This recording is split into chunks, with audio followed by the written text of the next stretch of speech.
السلام علیکم ورحمۃ اللہ وبرکاتہ۔ ناظرین حضرات، سواگت ہے آپ کا اردو اکیڈمی چینل میں۔ آج ہم شروع کرتے ہیں سبق نمبر 3 یعنی پودا۔ اور یہ جو سبق ہے، یہ ویڈیو جو ہے ہماری یعنی 50ویں ویڈیو منظر عام پر آ چکی ہے۔ تو آئیے ناظرین حضرات بغیر دیری کے شروع کرتے ہیں۔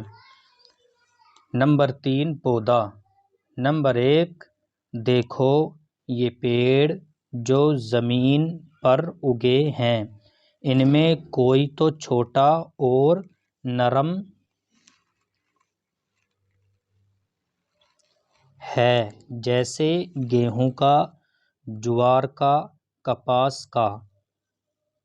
یہ سب پودے کہلاتے ہیں۔ کوئی بڑا اور سخت ہے، جیسے نیم کا، پیپل کا، آم کا۔ یہ درخت کہلاتے ہیں۔ نمبر 2 آؤ گیلی زمین میں سے ایک پودا اکھیڑیں۔ اوہو، اس کا ایک حصہ تو زمین کے اندر ہی تھا۔ دیکھو، جو حصہ زمین کے اوپر تھا اس کا رنگ تو ہرا ہے، اور جو زمین کے اندر سے نکلا وہ پیلا ہے۔ اس پیلے حصے کو جڑ کہتے ہیں۔ جڑ زمین کے اندر رہتی ہے اور وہیں بڑھا کرتی ہے۔ نمبر 3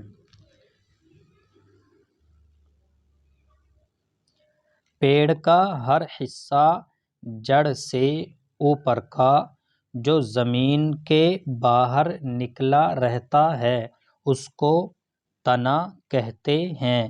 یہ جو تنے کے اوپر ہری ہری ہوا سے ہلتی نظر آتی ہیں، یہ پتیاں کہلاتی ہیں۔ یہ پتیاں ہمیشہ تنے ہی پر لگتی ہیں، جڑ میں کبھی نہیں ہوتی۔ نمبر 4 اب تو جان گئے ہوگے کہ پیڑ کے کتنے حصے ہوتے ہیں۔ جی ہاں، 3 جڑ، تنا، پتیاں۔ تنے پر پتیوں کے علاوہ پھول اور پھل بھی لگتے ہیں۔ پھلوں میں دانے ہوتے ہیں جن کو بیج کہتے ہیں۔ ناظرین حضرات، آج کے لیے بس اتنا ہی۔ ہمارے اردو اکیڈمی چینل کو سبسکرائب کریں، لائک کریں اور ویڈیو کو زیادہ سے زیادہ شیئر کریں، اور کمنٹ کر کے بتائیں کہ آپ کو ہماری یہ ویڈیو کیسی لگی۔ السلام علیکم ورحمۃ اللہ وبرکاتہ۔